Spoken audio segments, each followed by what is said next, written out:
Good morning. Thank you for joining us at 7 a.m. Central on a Friday. I'm Michaela Paukner. I'm the managing editor of No-Till Farmer. This is our very first Ask the Operator webinar session that's part of our 2023 Conservation Ag Operator Fellowship with Loran Steinlage of West Union, Iowa. A few weeks ago, Loran asked me if No-Till Farmer wanted to host his ongoing morning coffee Zoom meetings, and I said absolutely yes. So we're going to keep this going throughout the year. Loran and I were just talking about what we're going to do next month. So this will be a once a month series. First Friday, 7 a.m. We'll talk about a lot of different topics throughout the year. So today we're going to talk about cover crops. First, by giving you all a look at the data from our cover crop operational practices survey, and then opening it up for questions where you can ask Loran about your specific cover crop concerns. So as we're going through the presentation, feel free to leave your questions in the Q&A box at the bottom of the screen, or use the raise your hand feature to ask a question yourself, and then I can unmute you and we can all have a discussion. So that's ahead. I'll keep going here. So first of all, I want to ask Loran to introduce himself and tell us a little bit about his operation for those of you who aren't familiar. So Loran, I'll hand it over to you to give us an overview of what you're doing in West Union, Iowa. Well, first of all, thank you, Michaela, and looking forward to seeing how this unfolds. If you guys have paid attention to the podcast and that, you can tell we're going just a little different direction with this whole deal, and I like the way it's unfolding. One of the things with this series of events we're going to try to do is, about 3 years ago, I was laid up over winter there, and I was trying to figure out how to help do things, and we started the Friday morning coffees. And, I quickly found out once I got healed, it's kind of hard to do that weekly. And if you see how much time and effort Michaela's crew put into this whole deal, I told her just before they put more effort into this one than we've done all the ones in the past. So I hope you guys appreciate the changes. My farm, for those of you that don't know me, we're here in Northeast Iowa, right on the edge of the driftless area. I always tell everybody my claim to fame is, on our home farm, we have up to 25 different soil types, which has helped me understand how to make our equipment work in several different areas. And as I've been fortunate enough to travel the world, that's come in handy when you try to sit down and help people understand things in a fashion they understand it. And that's what I really want to focus on this whole next year with this. We're going to try to help bring it right home to your farm. Instead of telling you what to do, we're going to try to help you understand how we got there, so maybe you can take bits and pieces of why we do what we do, and you can implement them on your farm, because none of this matters until we get to your farm. But again, our farm, depends on what day you ask me how many acres we farm. I don't really focus on that, because some of the stuff we're doing with the double cropping and the relay cropping and stuff like that, total acres farmed is somewhere in that 800 to 900 acre range right now.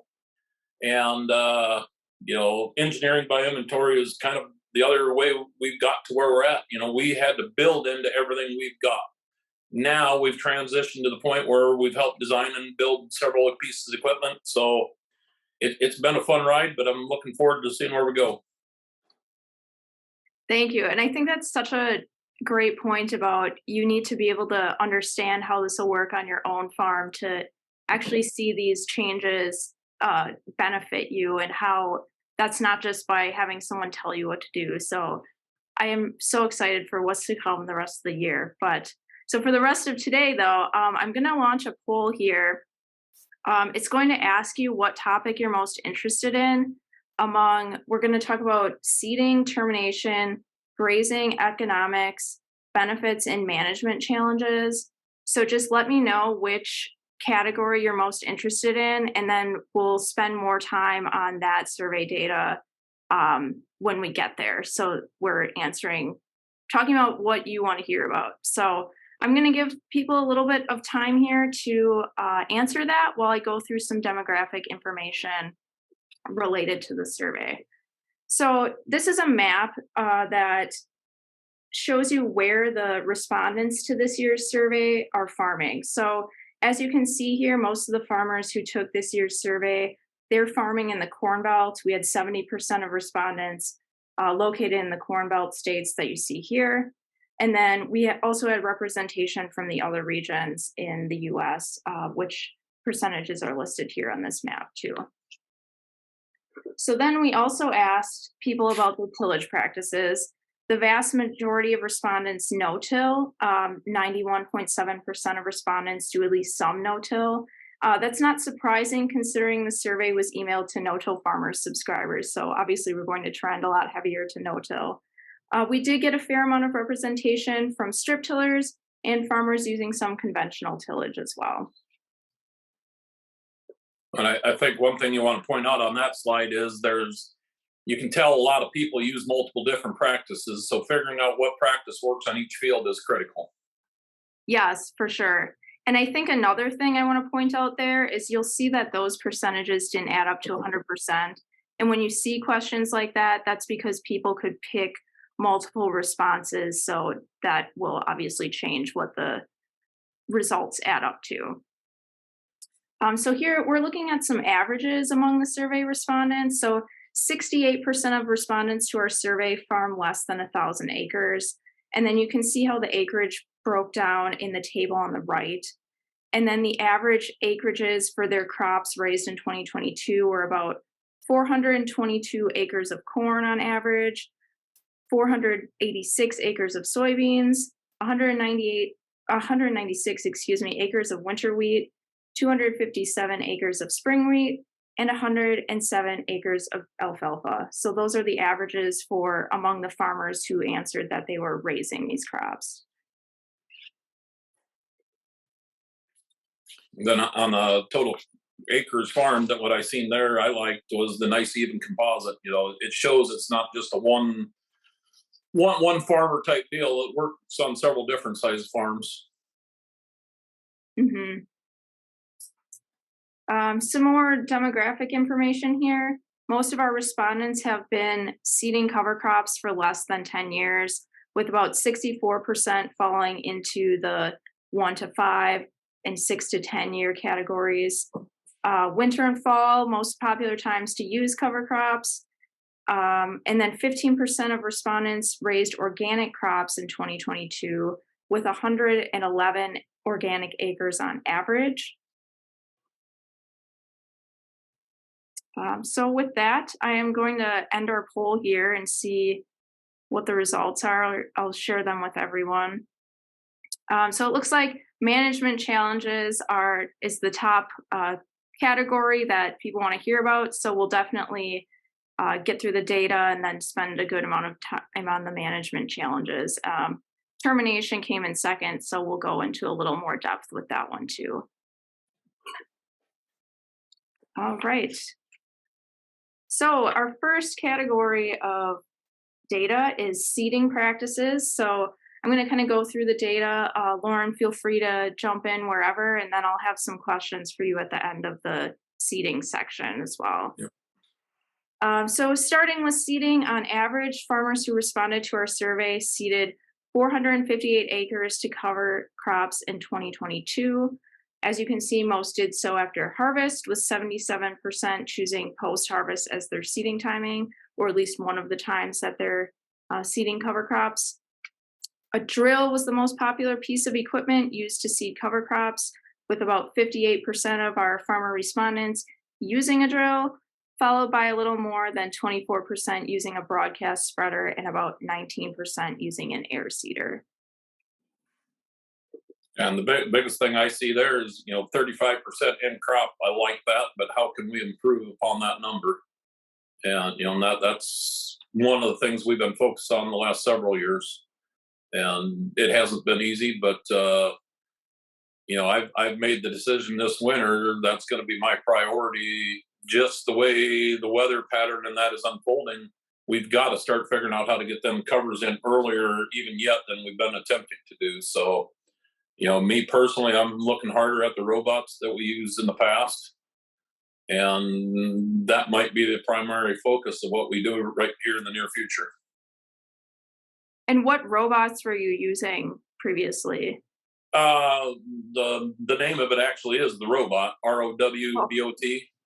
And Okay. a couple of years ago, we seeded 50 acres with that one. It wasn't without issues. Soil to seed contact is still critical. That's why, looking at your equipment used, that's why, the planter or the drill and that is so prevalent. That soil to seed contact is critical. I know there's certain regions where the airplanes and broadcasts and that works. I was just talking with a friend in Pennsylvania yesterday about that. There's a reason that northern Indiana, Illinois, into Michigan works. Jamie Scott and Cameron Mills have been great at that stuff in that area, but it just every time we've tried it, even the drones, depending on the seed mixing and stuff like that, we've just had issues. So that's why I personally am going to keep focusing on the soil to seed application method, and for what way I see things going, I want to be out there seeding. Probably going to start pushing that September 1st time frame pretty hard. And where we're at in Iowa, harvest doesn't really get rolling around until mid-October anymore, it seems. So opening up them windows is going to be critical. Yeah, for sure. Some more data here to share. Where we asked farmer respondents, what did you use for covers in 2022? You can see quite a variety of species that were used. I have highlighted here the 5 most popular. Cereal rye, we had 78% planting some cereal rye, 46% planting radish, 39% planting oats, 4%, number 4 is crimson clover, 30%, and then the rapeseed at about 27%. Now, one I don't see on there is the winter camelina. I know Iowa Soybean Association, they're trying to promote that pretty hard. Me personally, this last spring was how do I say that, true emphasis that we need overwintering cover crops.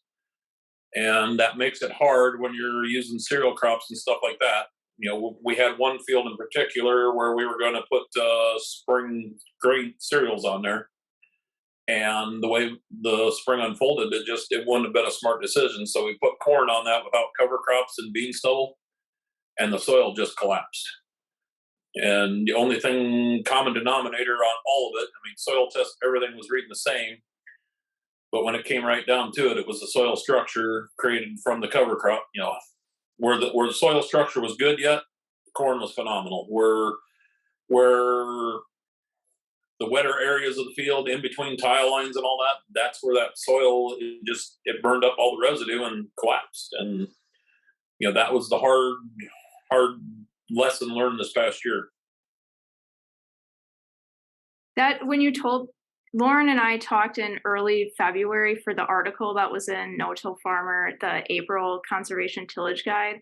And Loran told me that story. And what stood out to me was you said that the 3 things you need to be concerned about with your soil are air, water, and carbon. And thinking about how, and it's like you said, the soil structure collapsed. Like you could do 1,000 tests and all the nutrient tests would say the same thing, but it's just so simple. And the testament to the power of cover crops to help you out with that.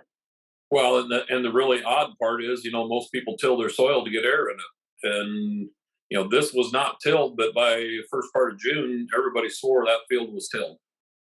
And that's common misperception that I see a lot of people having. The residue issues a lot of people incur going into no-till goes away very quickly once you figure out the cover crop aspect. That's probably the biggest thing we've learned over the years. If we'd have known what we know today about cover crops when we first started trying to figure out no-till, we tried it back in the early 80s. We were struggling. And, that's why we went down the strip-till a little bit and all that. But once we started figuring out the cover crops, that was the easy crutch for us. And the combination is just there. That's been the biggest thing. So now what we learned there is, the winter camelina and rape, we had plots of them in late seeded this fall just to see what we could learn from that. If we're ever going to go to a spring cereal crop again, we might have them options now for that, just to have that live root out there ahead of grass crop basically, because you can't use cereal rye ahead of that without a burn down and all that stuff. So that's the challenges we're seeing. Hmm. And we'll talk more about that when we get to the management challenges too. So, moving on here with the data, 75% of our respondents used a cover crop mix in 2022, and 71% planted green, meaning they planted their cash crop into living covers in 2022. The most common crop to plant into living covers was soybeans, followed by corn. Again, that reflects what our survey respondents were planting. Um, Lauren, any thoughts about planting green and your experience with that? Well, the numbers that shocked me was how many people planting corn green. We've been doing that. I think we first started doing it about 2014, but some of that comes back to what do we actually call planting green? Again, to that, if you go back to the region map and look, you got the Tennessee up through the East Coast there, them guys have pioneered it. And when we see the pictures of them planting in 6-foot tall cereal rye, that's what I think of planting green initially, but you have to bring it down to your area and sensitivity, be sensitive to that.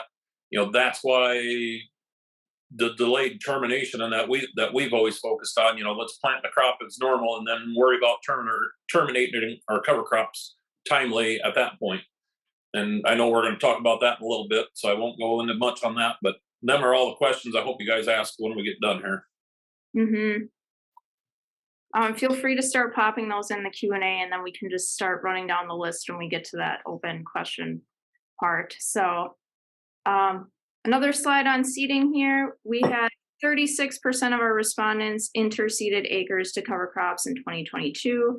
And on average, they interseeded 276 acres. A drill was the most common piece of equipment used for interseeding. Again, the biggest thing there is, know what type of seed you're seeding. And, for the people that haven't tried it, we've helped a lot of guys figure out how to interseed just using the broadcast early, but that's going to limit the seeds, and your climate is going to dictate if that's going to be a success. So again, it just emphasizes the soil to seed contact, but there's little things you can do to get started on a comfort level that's not going to break your bank. I mean, figuring out what you have available and starting from there is the most critical. What I normally like to tell people is, let's figure out the basics, and then we can always add. It's easy to spend money, but let's figure out how to make it feasible before you just start spending the money. Definitely. And we'll get to some of the costs of cover crops more towards the end here. But first, our next category of data is termination. So we asked about termination timing for fields going to corn, soybeans, and wheat. We have those numbers listed here for the respective crop. After planting was the most common termination time for both corn and soybeans in 2022, which makes sense when we remember that a good number of this year's respondents planted green. As you can see, most farmers did not plant cover crops in fields going to wheat in 2022, but if they did, before planting was the most common termination time. Loran, first, when are you typically terminating cover crops, and any advice here for these three crops? Generally terminating cover crops, I mean, it's field by field for us. The year is going to dictate our plan. And, that's something we need to be talking about. We can go in with the best plan, but how we adapt to that, whatever Mother Nature throws at us through the year, is going to be critical. I mean, I like that I'm seeing a lot of delayed termination here, but the comfort level for most people is we need to minimize that up front. And then as they get more comfortable and adapt their management to the delayed termination, then you can get to where we're at. I mean, most of my termination does not happen until at least 3 to 4 weeks after planting. But then you got to bear in mind, I'm up here in northern Iowa. Our corn doesn't take off like down south. So if my corn's going to get up and out of the ground early, we're probably going to be terminating earlier. And that's just a few little tweaks we'll have to, if people want to talk about, we'll emphasize them. Okay. Sounds good. So then we asked about cover crop termination method. Nearly 85% of farmers used herbicides to terminate cover crops in 2022. And then glyphosate was by far the most popular choice among herbicides used, with about 93% of farmers using it to terminate their covers. Winter kill was the second most popular termination method at 18%. And then Lauren, I'll ask you, what are you doing most commonly? And then any advice for any of these methods here? Oh, generally, I mean, herbicide is a good option.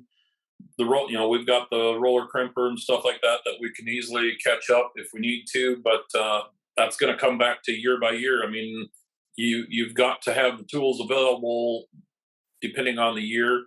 I mean, we're going to talk about the herbicides in the next slide, or the right hand slide there. I like that you have different levels of herbicide in there. There's several that you could add in there yet. I mean, some of our older herbicides is what we've reverted back to. And, depends on if we got a grass or a broadleaf out there. Selective herbicides is probably the biggest thing I go for anymore. You know, individual spot kill, basically. If we're growing corn, we're going to take out everything early, but then on the beans, that we've used a lot of the clemithidum, and people say, well, clemithidum doesn't kill the rye as fast. Use that to your advantage if we're in a wet season, like that was what we used last year on most of our termination. Was clemithidum, simple, cheap product, and stuff like that works. Yeah, that's a great point about thinking about what's happening with the weather and in that specific season, and then tailoring, not just using the same thing across the board. Yes, for the beginners, err on the side of caution. But as you build your knowledge base and understand your environment, that's when you can start extending that window. And once you learn to extend that window is when you're going to really start seeing the benefits. That's probably the other thing we better bring up there. I mean, once we started figuring out how to accumulate biomass, that's when you start seeing your soil change and the benefits happen. So what are some of the things that you've done already to extend your window to get more of those benefits? Oh, that's I mean, all of our cover crops essentially. This year it's not going to happen, but generally everything goes in the fall, twin row, so it's easy to manage. We've got separate management zones, is the way I would describe it. We're spraying on the planter. We're doing a lot of stuff to help change that whole dynamic. I'll focus on corn there a little bit because that's kind of the baby plant.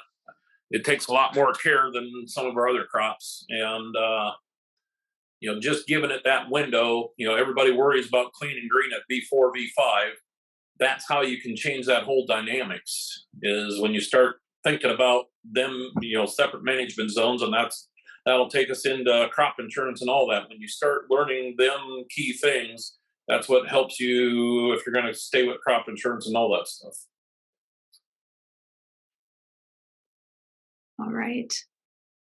So that's the end of termination for now, but if you have any specific questions for Lauren, drop those in the Q&A and we'll get to them in just a bit. So we also asked people about grazing. Now, the majority of our survey farmers did not graze cover crops or rent cover cropped land for grazing in 2022. But for the about 25% of farmers who did graze their acres with their own animals, they grazed an average of 226 acres. Those who rented land for grazing rented an average of 43 acres and got about $46 per acre for grazing cover crops. Well, that's something I can see a lot of us need to work on. That 72.6 is real. I've offered free grazing since 2012 when we finally started getting interseeding figured out. Our fields would be nice and green all winter, and you just see the waste there. But one thing I'd like to see somebody put the numbers onto is the above ground livestock that we attract natively. How's that? Deer, turkey, coon, all that. Yesterday we were watching the turkey out in our fields, and it's like, okay, is that a true sign of spring already? But the deer are in my field all winter, and I think they kind of work like livestock. What goes in the front comes out the back. and value enhanced, I think you'd call it. So I got to figure out how to put a value to that someday. Yeah, that sounds like a great research project. If we have any university people joining us today, would love Well, to. look at that $46 an acre average return. How do we make cover crops pay? Right there. Exactly. Yeah. I would be pushing that a lot harder myself, other than I've got the little caveat that I can't be around livestock. So I always tell everybody I'd be the perfect guy to graze for, because I'm not going to tell it, I'm not going to argue with you on livestock anymore. I know enough about livestock. I ain't forgot it all, but I had it up until 96. And that's part of why we do some of the stuff we do. And learning and understanding them basics is critical. That just makes it all work. But Hmm. for those of us without livestock, Dave Brandt did it all without livestock. So it's a bonus enhanced if you can get there. It's kind of like hitting the speed button.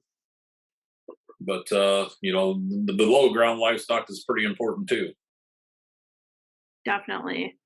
So, why don't you think that anyone has taken you up on your offer to graze your cover crops? Oh, the fencing thing would probably be the big deal. And that's where I see technology coming in to help us. The vents and all that stuff. And I mean, it's just, I've got a neighbor now. Last 3 years, he's fenced off the farm right west of me. 100 some mama cows out there all winter. First time I seen it, I told him the biggest mistake he made is he should have put the fence in a mile and a half east. But and he's grazing off bare corn stalks. Can you imagine how good his cows would do if they were over on mine? Right. When we got, the sad part is he'd get no benefit on his own field, because until way late in the winter, they'd be on my fields probably. But, that's some of the things I'm hoping to tackle here in the near future. But there's, it's just one of those challenges. It's hard for a lot of people to overcome. Right. And I know we'll have some more data released throughout the year that I'm not showing here, but one of the things that we asked was, have your livestock been healthier because they've grazed cover crops? And the majority of people do say, yes, I've seen less disease among my cattle. They seem healthier and whatnot. So lots of benefits there. Like, Well, if you really want to see the potential, Dan DeSutter in Indiana is doing phenomenal. I wouldn't be surprised someday if they shut down the row crop operation in favor of the livestock operation. And they're on some quality Class 8 dirt, and they're setting whole fields aside, rotating into the livestock. So you just got to start thinking different to make that part work. The mistake I see a lot of people make is they think they can get that impact in 1 or 2 months over the course of the season. Well, what are you going to do with that livestock the rest of the year? And that, luckily east of me here, we have a lot of rough land for pasture and that. But that's still, how, if we can figure out how to rotate our farm through livestock acres every year, I would be all for it. I mean, at one point, I thought I had the right person getting involved. I was got, close to each building site, so we had water and stuff like that. We were going to set up paddocks on each farm, so we could rotationally graze, like a fifth of it every year, and it's going to take that kind of mindset shift to really make that happen. definitely. One more slide here about grazing, and then we'll move on to economics. The 5 most popular cover crop species grazed in 2022 were cereal rye, radish, sorghum, Sudan grass, oats, and turnips. And then this is all of the different species of cover crops that our 2023 respondents said they grazed cattle on in 2022. Like I said, you look at that list, and one needs to be thinking, when are them plants going to hit biomass? The cereal rye in the fall, that's a great option, but chances are, it's going to get yay big. You've got to get pretty far south to get where grazing the cereal crops and that is feasible. And just change, goes back to changing that mindset. Like I talked, how can you maximize each one of them plants that be critical long term? And that's where the interseeding and stuff like that is going to be. So the minute that cash crop leaves the field, you've got something there to graze. Mm-hmm. That's the mindset that you have to acquire the further north you go. Oh, how can we shift them seasons in our favor? Right. And then moving on here to economics, the average cost of seed in dollars per acre in 2022 came out to 2082, and the average termination cost came to 1237. And then we broke this down by ranges and then calculated it based on that, so you can see the specific ranges in these two tables. How do those averages compare to what you're paying, Loran? I'm glad to see they're as low as they are. I guess I'll put it that way, because a lot of times when you hear people talk cover crops, they're talking $40-50, and that takes a lot to make it happen. I haven't kept track of the last couple of years what we spent, because it's got pretty minimal. My focus anymore is turning our cover crops into cash crops, so it's changed our dynamics. But when with the interseeding and that, the highest we ever went was $15 an acre. And we could do 30 different seeds per acre, seeds out there for less than that. But Jeremy Wilson has a presentation. If you get a chance, he's the guy that really will make you think about plants per square foot is what you need to start thinking on some of this. Until you get to the grazing aspect of the grazing, you're going to need to push the rates and stuff like that. But for strictly cover crop benefit, that's where plants per square foot. Think about the way I used to describe it is a healthy plant isn't stressed and it'll probably put on more roots, is my thinking. And what we're after is that below, when you're going for the cover crop benefit, that below ground aspect is just as important as what we see on top, if not more important. That's where the magic's happening, is in the root zone. Mm-hmm. The above ground, if you got the above ground biomass and the grazing, then you need to focus on that aspect. But just getting the diversity and the exudates and all that, letting other people talk the fancy terms and that, but focusing on that below ground diversity that's where things start to shine. Mm-hmm. And I think that's something that's not represented in, I think, the savings part here with cover crops, because we took the average costs and savings from cover crops in 2022 to compare them. So I have costs on the left, savings on the right. So if a farmer seeded, fertilized, irrigated, and terminated covers at the average cost for this year's survey respondents, they would be spending an average of $53.51 per acre, while they'd save an average of $35.66 per acre on nitrogen credit, herbicides, and pesticides that they're not using because they're using cover crops. So if we look at this, somebody would actually lose $17.85 per acre if they were doing all these things. So do you think this is a fair comparison, or is this an unlikely scenario? I would say for majority of the people here, it's unlikely. I mean, irrigation east here is limited. And you skipped over the termination slide there, and I was going to bring that up. How many of us actually consider our burn down a burn down? For me, we were going to apply a herbicide anyway. We're just spiking it. So sometimes I see the cost skewed on a burn down program. If we're going to spray it 3 weeks after planting anyway, and that's when we're doing our termination, we can, it's all how you want to figure that. So some of them cost savings can be combined with other conventional mindset, I guess you might as well say it in that. So, and then that brings us to the, if you take just the irrigation out of there, that changes it drastically. And, if you were going to spray it anyway with a residual herbicide or something, how much of that termination cost do you actually apply that won't show up on your normal budget? You might spike the product, $3 or $4 an acre product in there that you weren't going to use, but chances are you were going to have weeds out there anyway. So, you're either going to till it or burn it down anyway. To me, the cover crop termination is usually negligible. Mhm. I think that speaks to your flexible mindset because you're looking at this like it's not black and white. This is what the cost is going to be. It's I was going to spend this on this any to do control my weeds anyway, so why not use it and also get the benefits for from the cover crops. Well, and I seen the perfect slide yesterday. Lucas Criswell shared, just where he didn't have a cover versus where we've seen it on ours several times.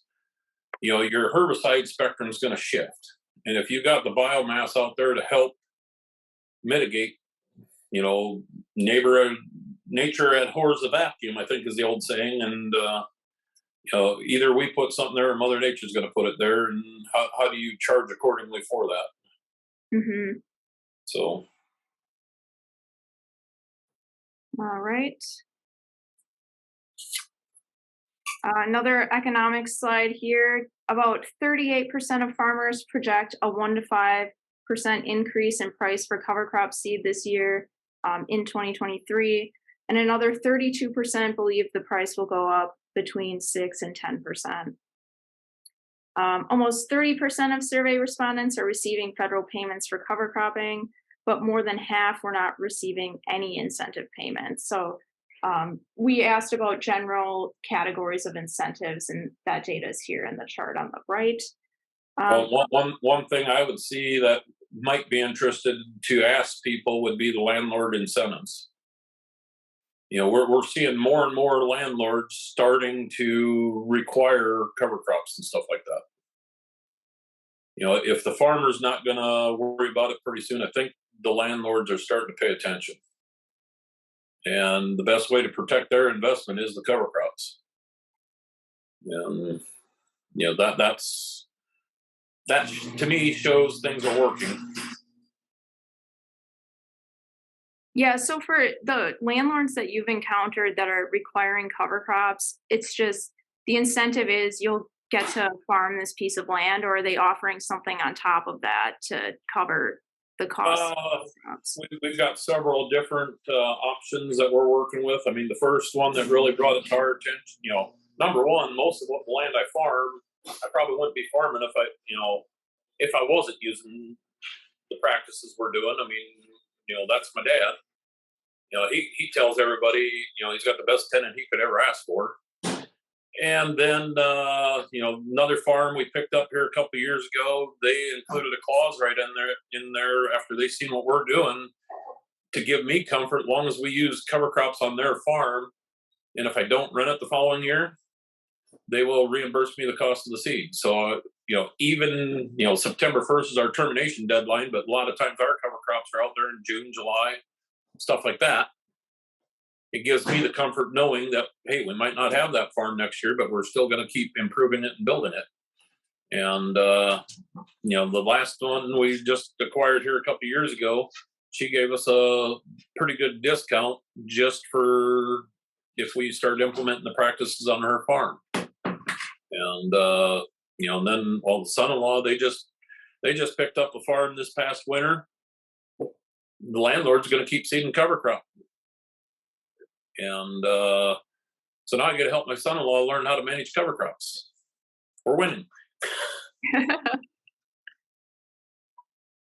And I think I'll just put in a quick plug for No-Till Farmer here. We recently released a landowners report about no-till to talk to landlords about cover crops and no-till and the benefits there. So it's a good resource if you want to try and bring this up to your landlord and see what you can work out with starting to implement some of these practices on your rented ground.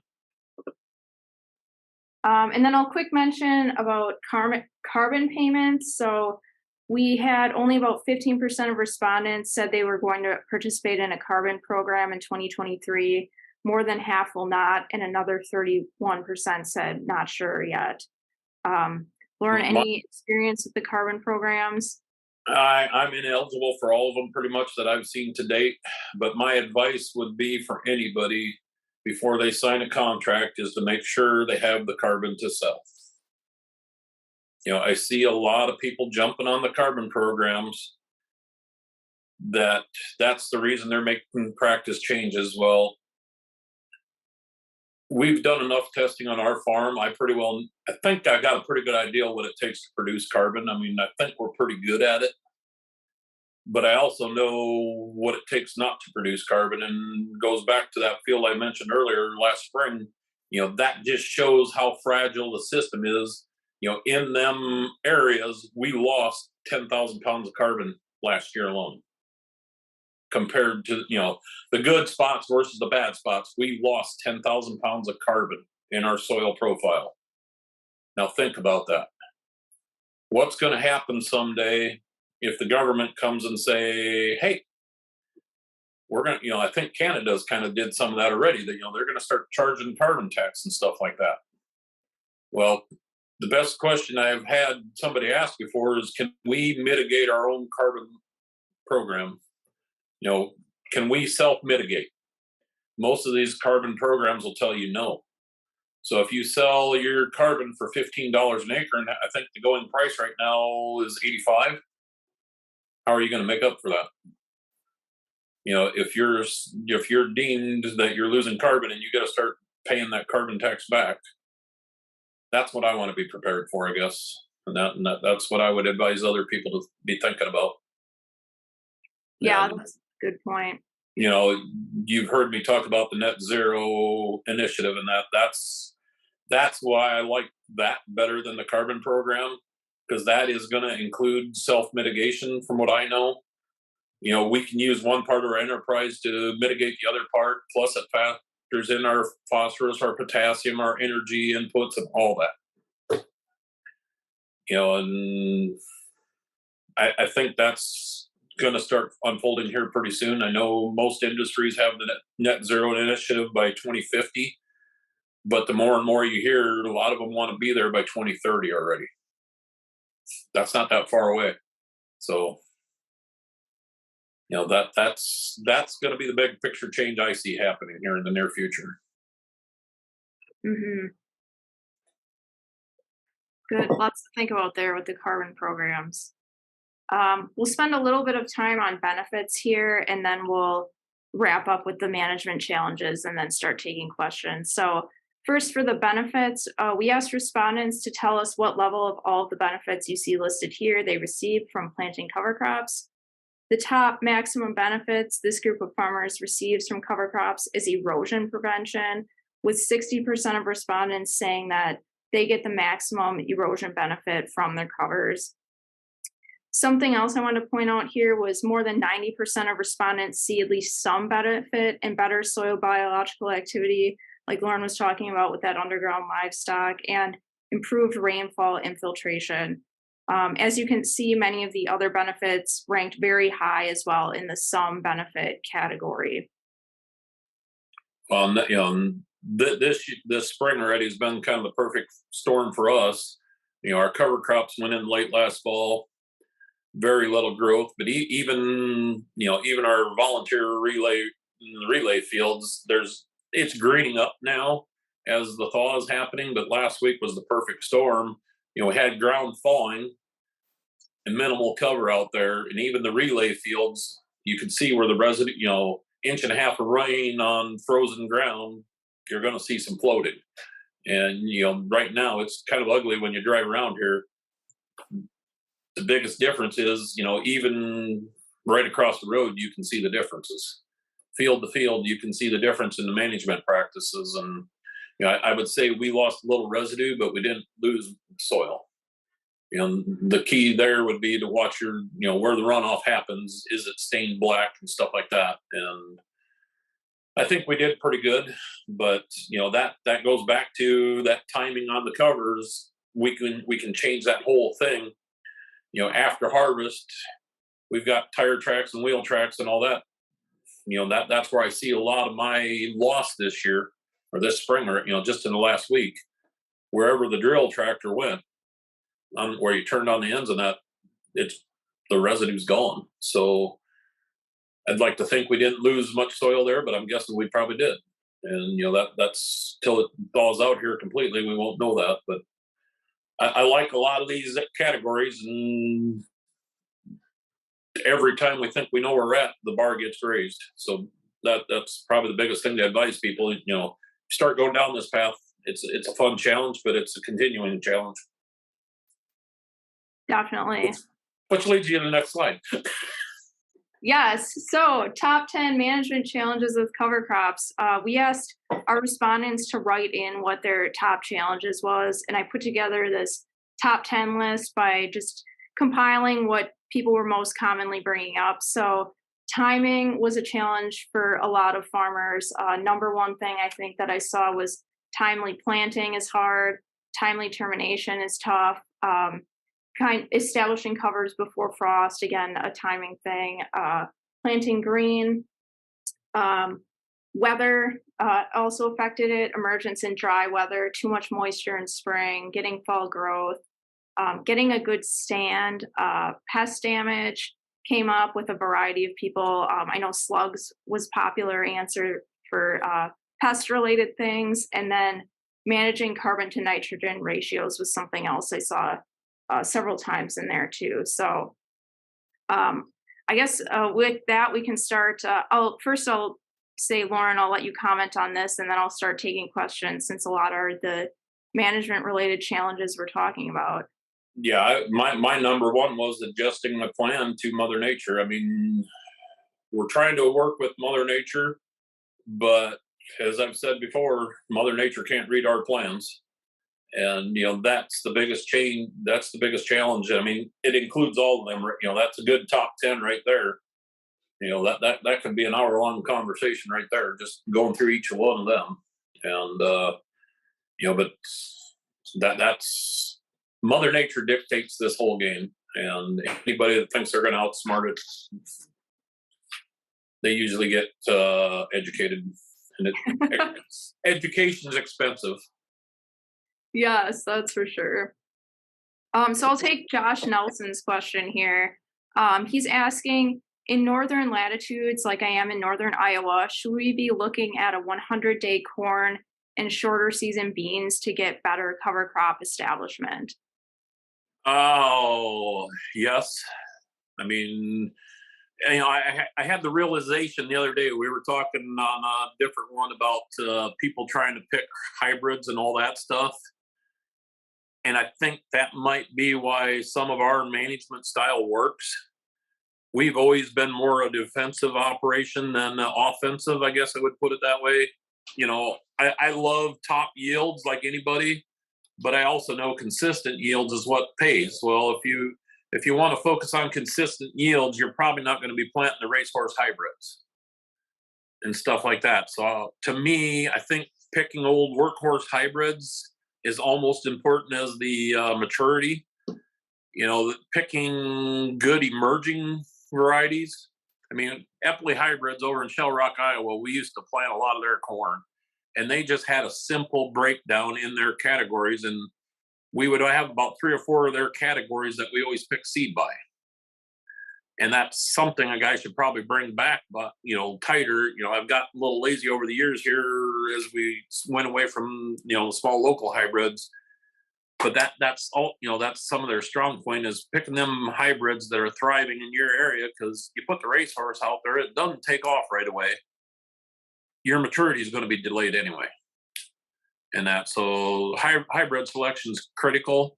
But I think it's different than what most people look at, I guess, is probably what I would say, if that makes sense. And but if you're doing the interseeding and stuff like that, then you can let that crop go to full maturity. So to me, the latest we'll plant anyway is 105, but we're doing a lot of 98 to 102s. And some, the plant structure and all that, that's some of that what comes in play at that point. If you got the interseed mix in there, how aggressive that's growing. And that's go back to all the years we played with 60-inch corn. That was the biggest thing we seen right off the start. You open up that canopy, that's the cover's going to thrive in there. And that's what's always led us towards the grazing opportunity in that. But no, I guess I'll throw that out there already. The 60-inch corn, and that's a great ideal in that, but the main way to make that pay is to have the livestock in there. I mean, we're still testing that, but it's kind of low priority for some of the stuff we're testing. Okay. Another weather question here that I want to take is Kevin asks, did the ice storm we have hurt cover crops? I'm very worried about the survival of our cover crops this winter. I mean, we started out with that cold, bare December. Normally, one weather event wouldn't scare me, because if you understand the survivability ratings and all that stuff on some of the winter covers, cereal rye should be able to take several weather yo-yos, I guess I would call them for simple terms. You're freeze thaw on that, but that one was so cold and so bare. I'm a little worried about, we've had this week, I haven't been out much this week. I'll apologize because I had knee surgery last week, but a little bit I've been out. I haven't seen the rye greening up as much as I normally would have thought we'd have had it this spring. And then you compound that with the ice most of the northern Midwest incurred here last week. I would say even watch the alfalfa crop and that if them fields start greening up, you're probably all right. But this winter is going to be a tough one, and that's gonna change a lot of plans. I mean, I'm starting, with me being laid up last fall quite a bit. We didn't seed most of the covers like we normally would have. So next week we're going to start broadcasting rye. That might be something I would advise a lot of people to start adjusting your plan tomorrow. As this weather unfolds, have a plan of action in place. Say, hey, the covers didn't survive as good. What can I get out there quick and get some growth with it to really make it pop? I think related to that, I'll ask Nathan Brinkman's question. He says, any pitfalls to broadcasting interseeding to avoid, or tips and tricks that you'd offer him?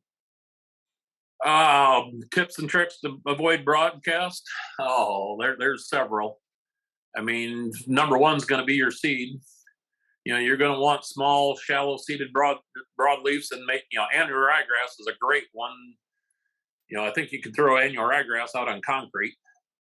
But then annual ryegrass, the biggest thing there is learn how to manage it. I've heard a lot of guys struggle, but I started paying attention to annual ryegrass. Well, the first time we seeded annual ryegrass was 2002. So that was one of our first go-tos when we started interseeding. And Mike Plummer and Terry Taylor in Southern Illinois, they wrote the book. And then Garth Maloney out there in Oregon, them are the guys you need to be talking to. They wrote the book. And a lot of people say you can't manage it, but if you go back to Mike Plummer's rules, with 3 nights over 50 degrees or whatever, and that you have it actively growing, and paying attention to that forecast is critical to manage that stuff. But on the interseed, we've seen it where a good residue mat helps better than bare dirt, right to the line. So if you don't have the residue out there, it's going to be a lot more riskier than having a good residue mat that helps keep the soil moist. Even, you want that rain shortly after, but you want the right rain that's going to, the humidity and all that to keep there so it doesn't dry out shortly after germination and stuff like that. And, that's bringing back a lot of memories. And, I mean, you go back, one of the first times we had an airplane in there, we were flying on, I think it was annual ryegrass and radish and all that stuff. And, we flew our field on, and man, it took perfectly. And then you go right across the fence, the FFA plot was there. So we wanted to show the FFA kids, we had photo op out here, give them seed and all that. Theirs was full tilled and right to the rows, same day, everything. Not a single cover crop survived. Wow. So that's all the little. There's so many little nuances in that. That's why you go to the conferences and that. You'll hear the good and the bad on the stage, but you hear the horror stories when you're out in the hallway. And Don't be afraid to pull people aside and, hey, after a session, that's when, ask them key questions. That's when you can go into detail and all that stuff. And I always joked the first couple of years I went to the no-till conference, I never sat in a session. But people, I was always focused on the people out in the hallway who I could talk to and hear what's really going on. And that's part of what I want this whole session to be. Ask them questions right now. Rick Clark and myself, Jimmy Heeman's there a year ago. We made it known that we're available. When we put our numbers out on the screen there, we expect you to use them. And the session doesn't stop the minute they shut the microphone off. Right. Yeah, and obviously us at No Till Farmer, we definitely recognize that the networking is just as important as the session, so we try and make a lot of time for that. So I do want to ask a question related to residue, since you mentioned that in the answering the previous question. So Bo asks, have you seen the benefit of leaving lots of residue on the surface in season and slowly releasing additional carbon to the main crops such as corn? He's wondering if there is more benefit with the slow carbon release feeding the crop versus grazing it off. I can't quantify it, but grazing is going to have its own benefits. But yes, leaving the residue out there, that's the gold mine right there. Learning how to manage your residue so it lasts into, contrary to what a lot of people say, they want the residue broke down by early spring. Learning to manage that residue so it's slow releasing that CO2 under the canopy. Your stomatas or whatever you call them are all under the leaves for a reason. Your CO2 rises, and that's where part of the magic happens there, to my understanding. Granted, you got to back that up with I barely graduated high school, so I've learned a lot in the last several years. But John Kemp will help you understand some of that greatly, and this whole carbon pipeline and that's one of the first questions I asked them when they started talking about that stuff is, okay, number one, you're piping it past several factories. Why don't we have outlets there? Or number two, you're piping it right past the fields, and that if we could figure out how to bottle it and release it under the canopy all summer, we don't need to pipe it all the way to North Dakota or Illinois. And some of my early education on that was the greenhouse industry. With the greenhouse, they have CO2 generators and stuff like that to elevate the CO2 levels in the greenhouse. Pretty simple reason why they do that. That sponsors chlorophyll production and stuff like that. And that's how you keep that whole cycle going, is the more CO2 we can go. I'm just thinking off the cuff here. Have you ever seen that video of NOAA or whoever released that, but the CO2 release in the environment around the world? Start thinking how we can harness that and keeping that residue on the soil surface is, it does multiple things in addition to moisture management, but releasing that CO2 to the canopy above. And that probably need to be thinking, when does that crop actually hit canopy at that point? You need to figure out how to manage that. June, July, late June, early July is when we hit canopy normally around here. Knee high by the 4th of July. Is the corn canopied for the most part at that point? The last several years, I think we've hit it, but if your residue is all gone by then, you're losing out, I guess, would be my thought. Mm-hmm. Another question related to carbon here. Jesse's mentioning, or going back to when you mentioned you lost a lot of carbon some season ago. Do you know why that happened, and how did you quantify what the loss was? How did we quantify this last spring? Soil Regen Labs does what they call a total nutrient digest test. So we ran one of them, and that's where the 10,000 pounds of carbon is. It's 10,000 pounds shorter on carbon in them areas than where the corn was good. But we've done enough carbon testing through some of the companies that are pushing the carbon program. We've got a pretty good read on what our soil's doing, but in the end, it came down to a shovel. Go out there and spade the soil over if it's nice, aerated, and all that. The blackness of the soil tells you a lot. Go back to Terry Taylor. I think it was 2012.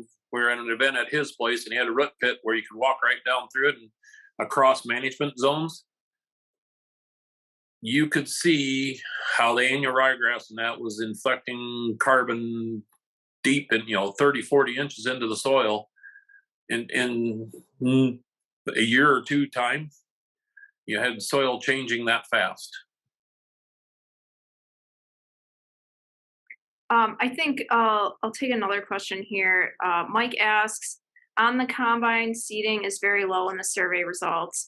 We only had about 1.4% of people saying they were doing on the combine seeding.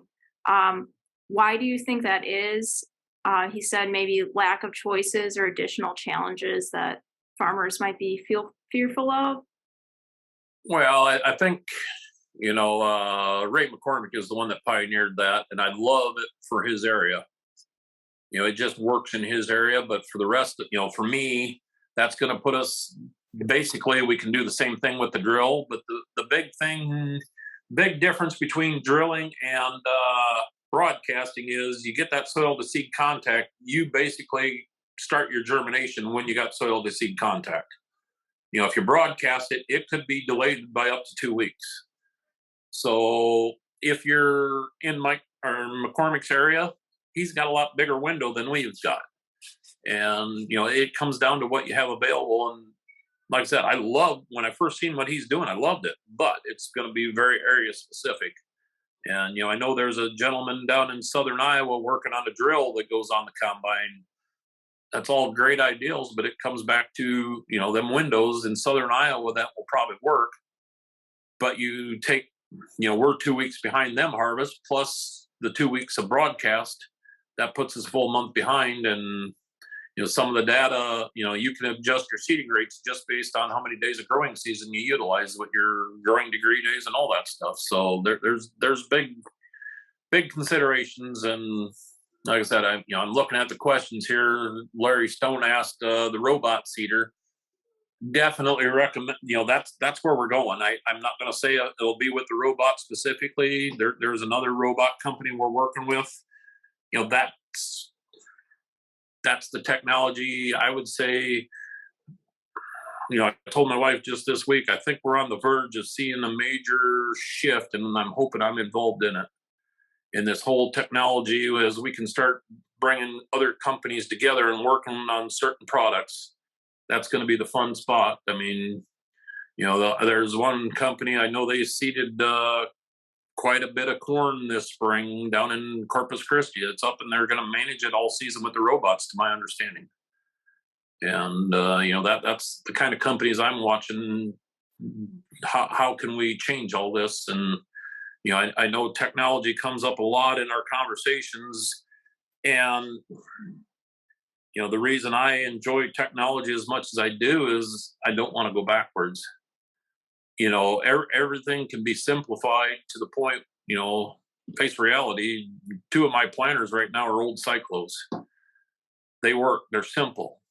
But the reason I'm kind of stuck in that mindset and theme is I know there's better tools coming. And if it allows me to do something I can't do today, I'm all in.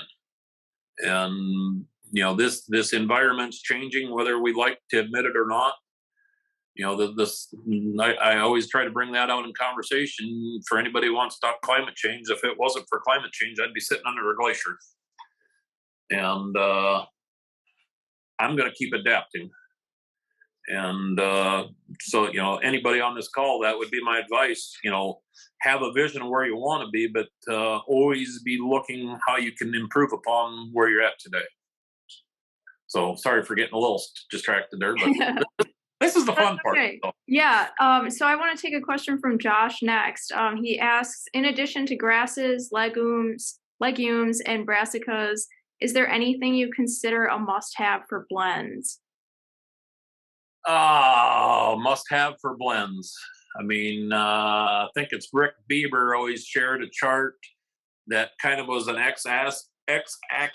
You have your cool season broadleaves, your warm season broadleaves, your cool season grasses, your warm season grasses. You kind of want a fraction of all of them, but you want opposite to support your cash crop. And a little bit of everything helps, I guess.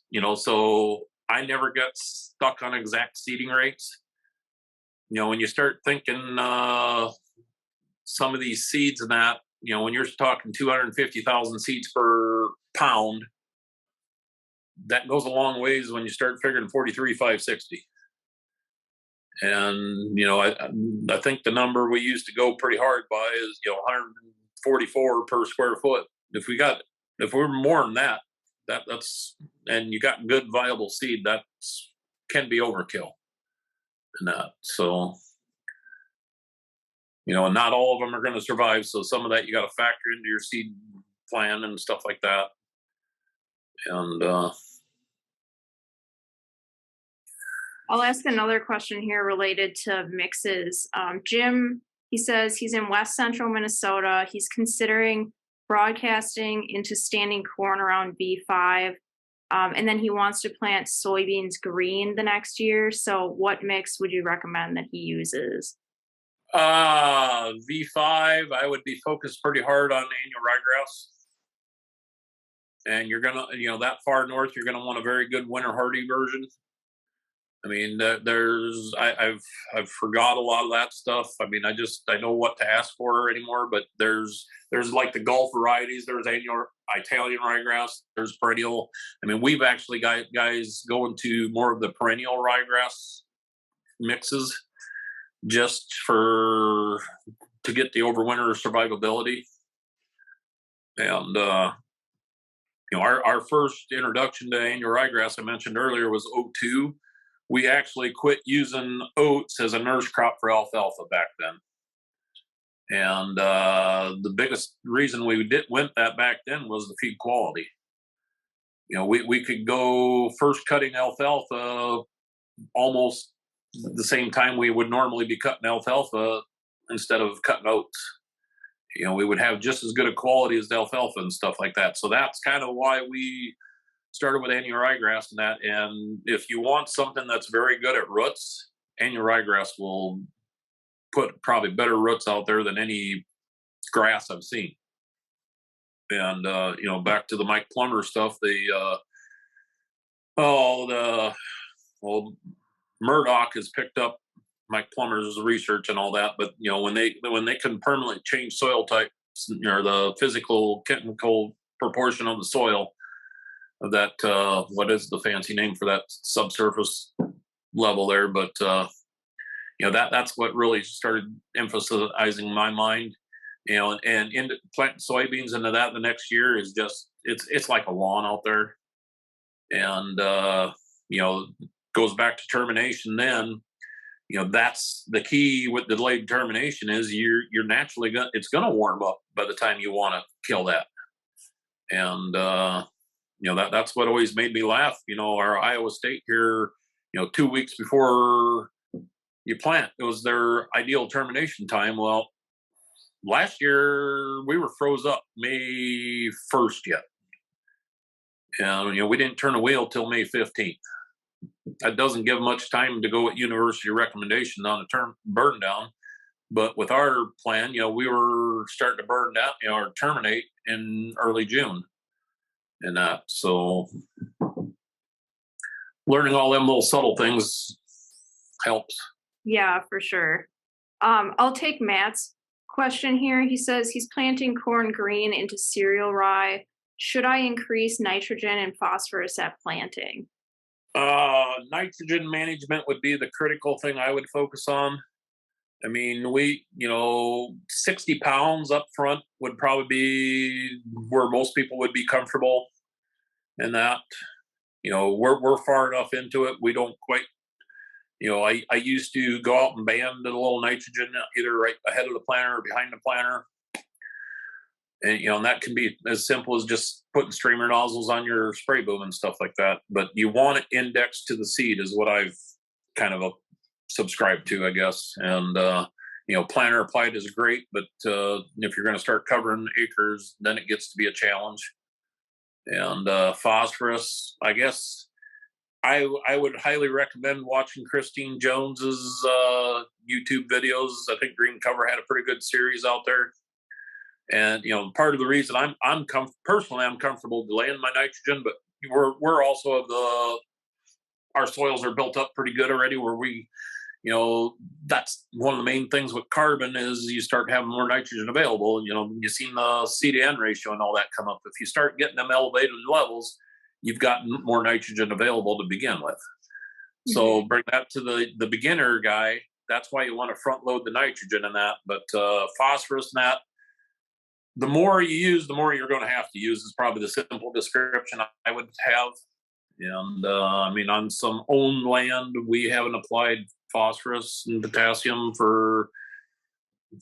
since 2015, 16, a lot of the fields. And our levels are actually increasing on some. Now, as I said earlier, with plants, we've done the total nutrient digest test and it's there. So our job is to figure out how to utilize it, because, my simple mind, from what I've seen and learned over the years, if it's plant available, it can leach. So it's kind of the use it or lose it mindset. And, traditional knowledge would tell you phosphorus and potassium is very slow to move, but, if you look out in the road ditches and all that this winter, a lot of soil moved. And then if you follow that through with the soil test and that, that's some of your highest nutrient loads out there is floating off. How do you put a true value on that stuff is the challenge. And, but that's all stuff through the no-till and cover crops we can eliminate. Right. Mark asked a great question here. He says he'd like to better understand the challenges with cover crops and insurance. So could you go into more detail on some of the challenges you face with that? Oh, I think there for a while we were first name basis with RMA USD out of Minneapolis. And that's probably the biggest thing I'd advise everybody. If you're going to have issues, make sure you go right to the top. And each region has a USDA RMA liaison, and they will help you work through it. Now, the biggest thing we learned early in the game is to learn to read the rules. That's why separate management zones and that is critical when you're talking about some of this stuff.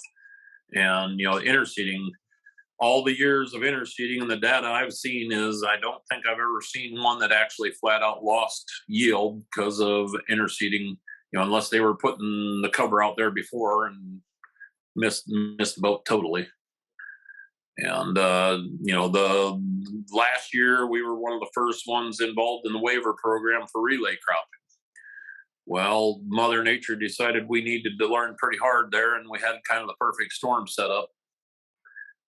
I am not doing the waiver this year just for the simple fact, apparently with the written waiver program that you have to do some of this, their saying was beans are beans, even though, from what I know, the people down in double crop, traditional double crop area, they keep, double crop yields, and then they keep their conventional yields separate and get paid accordingly. But with the froze beans we had last fall there, we had 35 bushel beans, should have been an insurance claim. The only way that would have worked is if we'd had individual units and stuff like that. So sometimes some of the biggest pitfalls I've seen with insurance is, the agents generally don't like doing the extra paperwork. So that, them can be the challenges. Definitely. And, don't be afraid to reach out for help if you get in trouble. I've heard some horror stories, the early interseeding days, there's guys been made an example of, and that's the train wrecks that can happen. But if we help each other out, that's help mitigate the risk, I guess. For sure. Brian has a specific question here about grazing. He would like to graze a cover crop in the spring. He's on the East Coast. He has sandy loam soils. When would you suggest he plants, and what would you suggest that he plants? We would probably have to get somebody on the East Coast involved in that a little more. I mean, biggest thing you're going to try to avoid is compaction from the hoofs and stuff like that. And, having a place to pull them off is going to be critical. What to plant, it's all going to, what's your rotation and your cropping mix is going to be the challenge. And, that's going to come back to, a grass ahead of a broadleaf and a broadleaf ahead of a, grass crop like corn or wheat, stuff like that. So that's going to directly impact what you're going to plant on East Coast. Like I said, shoot me an email or message if you need to, and we'll try to help figure out the right people to ask for. I mean, I don't want to buffalo you on that stuff. Like I said, the simple, I could say, cereal rye or something like that, but I want to help you better than that, I guess. Yeah, and Brian, you can send an email to me. You should have gotten an email to sign up for this webinar with my email in there, and then I'll connect you with Loran so he can get you some better, more specific advice there. So next, I'd like to ask, we have someone asking, should I use starter fertilizer since I'm using rye as a cover crop? It's going to depend on your comfort level. I mean, we quit using starter fertilizer way back when we that's back when we used to apply nitrogen and starter on the planter, and we'd put nitrogen on one side, starter on the other side, and we ran out, so we just ran out of starter, so we just filled both tanks with nitrogen. And sometimes you got to stop and think what makes that plant grow quick and early. I think it was the nitrogen placement and that. But if you're convinced you need potassium and phosphorus, you probably need starter, I guess. That and the reason I would say starter is because it's indexed to the plant. I seen in some of the questions there, broadcasting fertilizer and that. We went away from broadcast fertilizer a long time ago, I guess. And, some of what we saw there is, 2/3 the rate of fertilizer was actually maintaining our building. The scary part is, I just told you that we've seen the same thing without any fertilizer on certain farms. Now, granted, we try to get cow manure out there every 5 years or that, but, the use rate on our cow manure is minimal impact to the field as you can. So you go in this gate, get out that one. And, we'll book so many loads per farm. You generally a load per acre, so that's 15, 20 tons per acre, but that's spread pretty thin on cow manure. Not so, like I said, fertility I struggle with a lot because, I think once we get the mycorrhizal network and all that built up, it eliminates a lot of that issues, and back to the use it or lose it mindset. I don't, we monitor our tile lines and all that stuff. And, I'm not afraid to say we've got drinking water quality coming out of our tile lines the majority of the time. But then also with our setup, we're not, we're 100% pattern tiled on most farms, but our tile line don't run near as much as they used to. So that comes back to our water holding capacity and all that. We're not flushing them nutrients out. We're holding them in, we've got some data that showed the other year if everybody in our watershed would use our farming practices, we'd mitigate flooding by over 50%. Now that means a lot to the cities and that, but think about what that means to your personal farm. The argument a lot of people have is cover crops use moisture. Well, we got more moisture to use generally, so that's goes back to one of my problem child fields was one of the first ones we tried to bring cover crops on because I wanted to use more. That farm is pattern tiled every 70, 80 feet. So it's wet between the tile lines. And my thoughts back then is we had two choices: go in and split the tile lines or get the cover crop in there to improve our infiltration and water holding capacity, and we've done that now. So now we're back to the point where we're getting wet between the tile lines again. Most people would say, well, I should have went and split the tile lines back then, but I guess my mindset is that's where we're going to push it to the next level and figure out how to grow more moisture out of it. So that brings you to the relay cropping, the companion cropping, all that stuff. That's once you get comfortable with a couple crops in the field at the same time, it becomes easier. And you start seeing the benefits of having, shifting them plant cycles to keep that moisture level the same. In the same regards, that's probably some of our climate. That's why the relay cropping works great here. It doesn't work. I know a lot of guys in Ontario and that have tried relay cropping. It just don't quite work there. But generally, I can bank on. We'll pull the moisture level down in June, but we'll get a good recharge. Usually we get 5 to 6 inches of rain. It seems in that late June timeframe, about the time that cereal crop has used up the moisture, and we recharge it with that moisture, which is enough to bring the soybean crop all the way through with the sufficient rain. And with our water holding capacity, it's changed our dynamics. We got 2 more questions here. I'll start with Bo's. I know you said 60-inch corn isn't the highest priority for you right now, but he's asking, can you elaborate on what you've done with 60-inch corn and your experience with it so far? Oh, we've been all over the board with it. I mean, 2015, 16, we were part of a study doing tram lines and stuff like that. And I think there was, I don't know, several farmers that were in that study. And I was the only one that had interseed cover crops. The first thing we noticed was how good the cover crop did in that 60-inch gap, which was basically set up. We were shutting off rows and then putting the population to either side of that row when we did it all with prescription. So, I seen what happened there. And then the following year, we, working with Bob Recker there,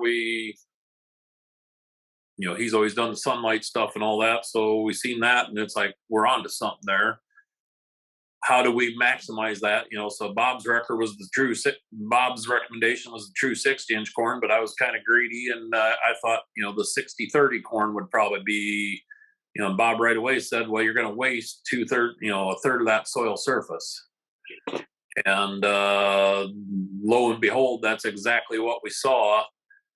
That the 30-inch twin row, whatever you want to call it, compared to the 60-inch gap was night and day difference.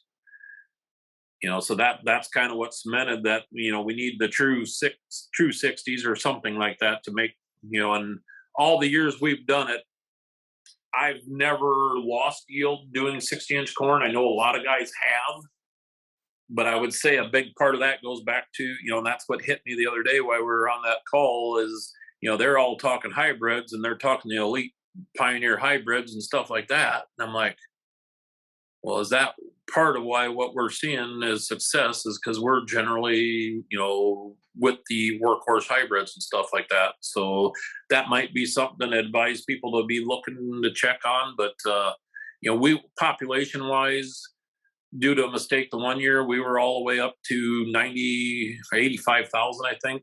And that better clarify that. I talk field average on everything. I don't talk the row average. Because, if you're going to compare to the whole acre, you've got to compare the whole acre. And, so Bob sent me the message that he wanted me 35, 45, 55, 65, 75, 85,000 on our plant population.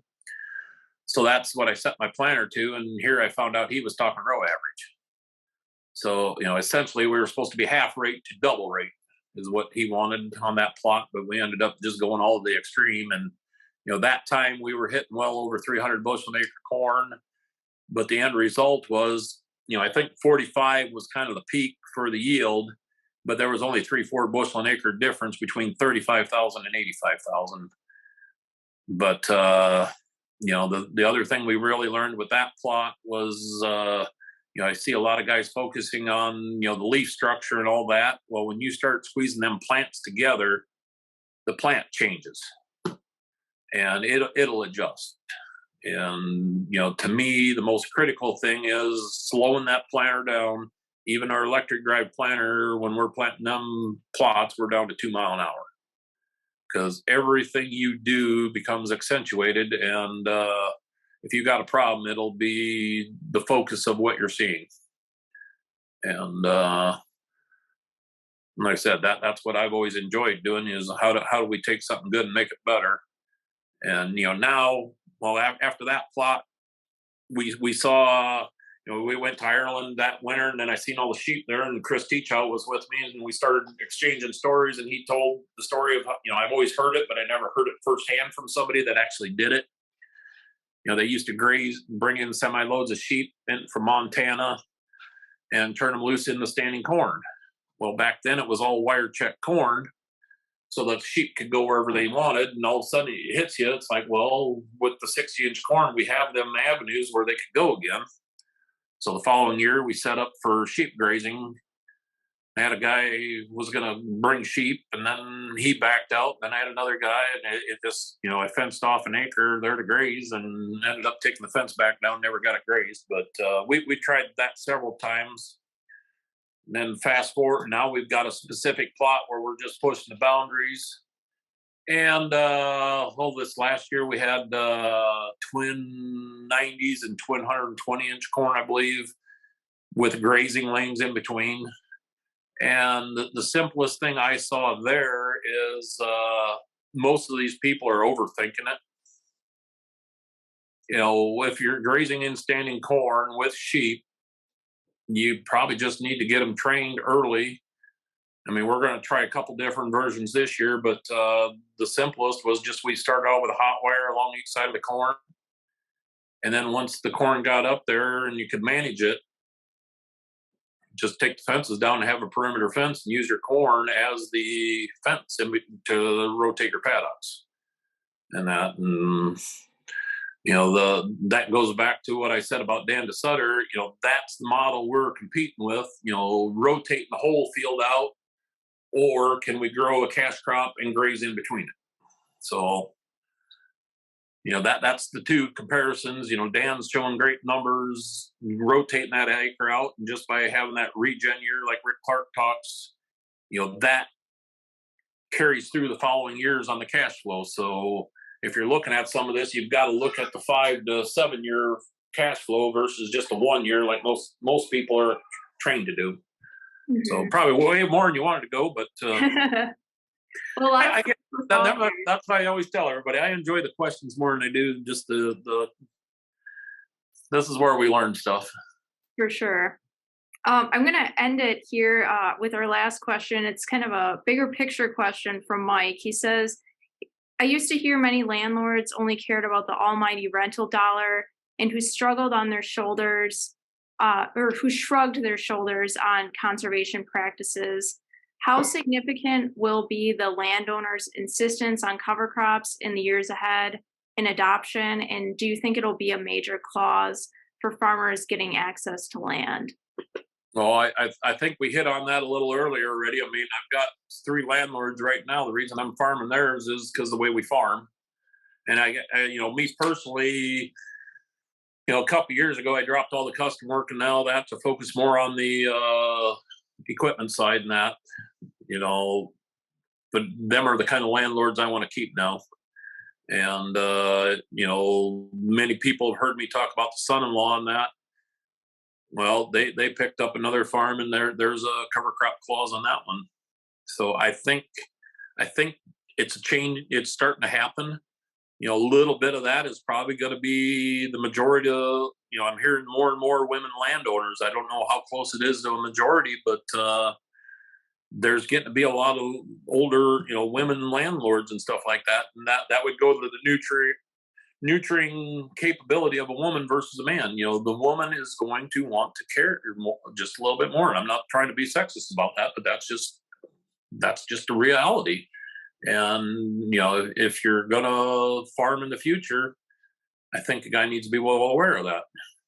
Chances are my daughters are going to be in charge of this farm someday. And I'm hoping they're going to manage the way I do, or to some degree that aspect. And Jean Eel's out in Central Iowa. She's been pushing pretty hard. I just seen the other day. There's another organization. They're really starting to focus on the women landowners, and the care factor's changing. If that's a little different way to answer that than you probably wanted, but that's what I see happening. Yeah, I mean, I think your insight there is key, is what do you see happening? And it's a thing to consider for sure. So since we're at 8:30 here, I'm going to wrap it up. I just want to make one mention of Cover Crop Strategies free National Cover Crop Summit that's coming up this month, March 14th through 16th. The National Cover Crop Summit gives you access to a series of free educational cover crop video lessons taught by today's most successful cover croppers, researchers, agronomists, all sharing the best seeding strategies, grazing and feeding tips, variety selection secrets, and more. They address our lineup this year is great. We have a couple of live events. One is featuring Steve Groff, and one is a farmer panel. Loran actually recommended Tim Recker as a panelist, so he's going to be joining us. He's out of Iowa, and we have some other people coming for that, talking about making cover crops work with your tillage practices. And it'll be much like this, lots of Q&A time and getting your questions answered. So encourage everyone to visit covercropsummit.com to learn more and sign up today. And then, Loran, I want to thank you so much for giving us your time today and for allowing us to take this time and offering to do this with us. Also want to thank everyone who joined us this morning to have coffee or tea or water, whatever it might be. We'll be doing more of these Ask the Operator webinars in the coming months. Again, we're going to do first Friday of every month, 7 a.m. Central. If you have any ideas for things you'd like Loran to discuss, send them to me. We'll try and get those on the schedule. A recording of this webinar will be available at no-tillfarmer.com/webinars, and then you'll receive a link to your email to rewatch the recording too. That'll go to the email you signed up with, so be sure to watch for that. So with that, I will say happy Friday to everyone and hope you have a great weekend.